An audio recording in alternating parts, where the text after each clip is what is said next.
አንዲት የ25 ዓመት ወጣት ዩቲዩብ ፕራንክ እየሰራው ነው ብላ ሳታውቅ የአንድ ሀገር መሪ ወንድም ገድላ ዓለም አቀፍ ቀውስ ውስጥ ገብታ እንደነበር ታውቃላችሁ? ሲቲ ትባላለች። የትውልድ ሀገሯ ኢንዶኔዥያዊት ስትሆን ኑሮ ለማሸነፍ ወደ ማሌዥያ ተሰዳ ነበር። የምትሰራው ስራ በዝሙት አዳሪነት ነበር። ይህንን የምታደርገው በኢንዶኔዥያ ለሚኖሩ ምስኪን ቤተሰቦቿ ገንዘብ ለመላክ ነበር። ህይወቷ በዚህ አስቸጋሪ ሁኔታ ውስጥ እያለ ነበር አንድ ቀን ሚስተር ቻንግ የተባለ ሰው ያገኘችው። ይህ ሰው ራሱን እንደ ትልቅ ዩቲዩብ ቻናል ፕሮዲውሰር አድርጎ ያስተዋወቃታል። ሚስተር ቻንግ ለሲቲ አንድ አስደሳች ጥያቄ ያቀረበላት፣ በዩቲዩብ ፕራንክ ሾው ላይ ተዋናይ መሆን ትፈልጊያለሽ አላት። ክፍያውም ለአንድ ፕራንክ ቪዲዮ 96 የአሜሪካን ዶላር ነበር። ይህ ለሲቲ በጣም ትልቅ ገንዘብ የምታገኝበት መንገድ መሰላት። ሚስተር ቻንግ እና ሌሎች ፕሮዲውሰሮች ሲቲን ለወራት አሰለጠኗት። ስልጠናዋም ቀላል ነበር።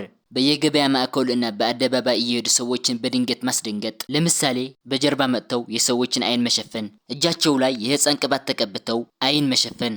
ሲቲ ደግሞ ይህንን ደጋግማ ስላደረገችው እንደ ስራ ለመደችው። በፌብሩዋሪ 13 2017 በዚህ ቀን ፕሮዲውሰሮቹ ሲቲን ወደ ኩዋላ ላምፑር አየር ማረፊያ እንድትመጣ ነገሯት። ዛሬ ትልቅ ፕራንክ እንደሚሰራ እና ሌላ ዶን የምትባል ተዋናይ እንደምትሳተፍ ነገሯት። ታቅዶ የነበረው ፕራንክ ቅድም እንዳልኳችሁ አንድን ሰው በሁለት ሴቶች ተከታትሎ ፊት ላይ ዘይት መቀባት ማስደንገጥ ማለት ነው።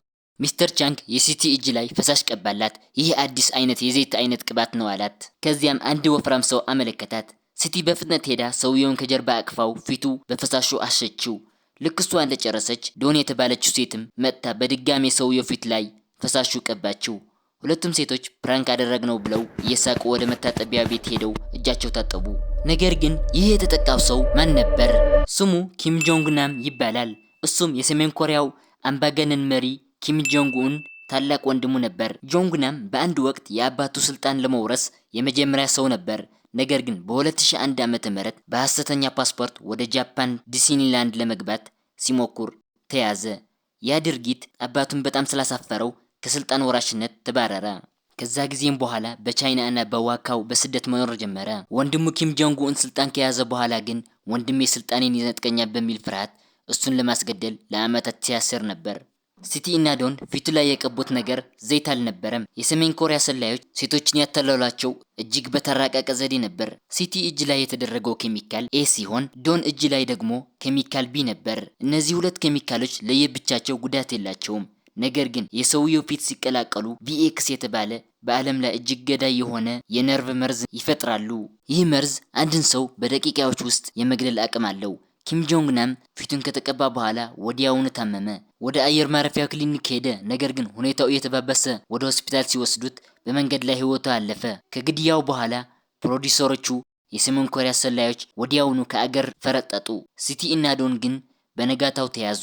የሚገርመው ሲቲ ስትታሰር ፖሊሶቹ ፕራንክ ሾው አባላት መስሏት ነበር። ፕራንኩ አላበቃም እንዴ ብላ ስትጠይቅ ነበር።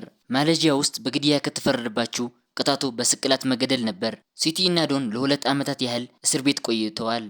የኢንዶኔዥያ መንግስት በጉዳዩ ጣልቃ በመግባት ዜጋው ምንም የማታውቀው ተላላ መሆኗን ለማስረዳት ብዙ ጥረት አደረገ። በመጨረሻም እንደ አውሮፓውያን አቆጣጠር በ2019 የክስ መዝገቡ ተዘግቶ ሲቲ እና ዶን በነጻ ተለቀቁ። የእነዚህ ሴቶች ትክክለኛ ፎቶ ይሄ ነው።